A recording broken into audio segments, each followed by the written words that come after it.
What's going on, guys? This is Destiny Heroic, and I'm coming at you today with another deck profile. This is my latest version of Great Nature, starring this guy, Trainee Sage Minette. Came out in the Fighters Collection.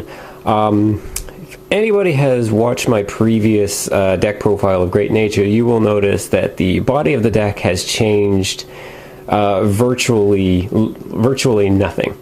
The only thing that's changed is I've replaced the Polaris with the Minette, and the reason for that is because the deck's goal is really the same thing. It's to pump rearguards, retire them, and replace them.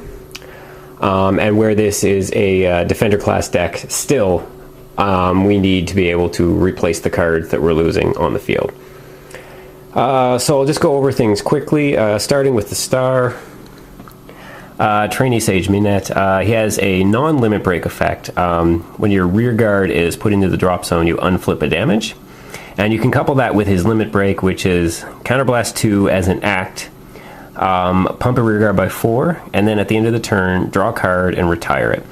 So what will happen there if you just pump one rear guard is you will Counterblast 2, it'll retire at the end phase, you'll draw a card, you'll unflip a damage. So basically it's a Counterblast of 1. You just need to commit it at the beginning of your turn. So, in conjunction with Chat Noir, the break ride, if you pump a unit that is going to pump itself, you'll get a double draw off of the break ride effect and the Minette effect. You'll unflip a damage, and you'll basically set up your Minette play for the next turn. Basically, you want to be able to unflip, to pump all of your rearguard, as many of your rearguards as possible, and draw some cards to replace them as they die, and then unflip your damage at the end of the turn. So the deck is still built around, like with the starter and the coiling duckbills. When a unit retires, draw a card. So if you pump something with Minette and you've targeted it with coiling duckbill, you'll draw 2 cards and unflip a damage. If you pump a soft tank sloth, you'll unflip 3 damage with its effect and you'll draw a card. And things like your Hemsuke, you'll unflip the damage, flip it back down again, go get a replacement, and you'll draw a card. You basically draw 2, you're gaining 2 cards for a Counterblast of 0 in the end phase for Hemsuke's effect. So the trigger lineup has basically stayed the same. We're still trying to maximize the drawing effect and the attack power of the break ride turn.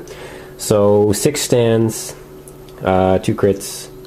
I've added the draws, like I said before, because you're going to be retiring a lot more units than you would in a Leopold deck. So you need to be able to replace them, and of course the 4 heals. In terms of grade 2s, the now very difficult to find Binoculus Tigers at 4. This goes together with double pumping a rear guard, or triple pumping, as you may be able to do with Minette, so that a single, like even just any of your grade 1s, like if you want to pump a triple pump a soft tank sloth, you can get up to 18,000. With a boost, puts it well over 20,000. So there's not much to say. This isn't so much a deck profile as it is an updated deck profile. I'm going to try to play a game with this deck, and we'll see how that goes. Obviously, keep track of my channel to see when that happens. And thanks for watching. Peace.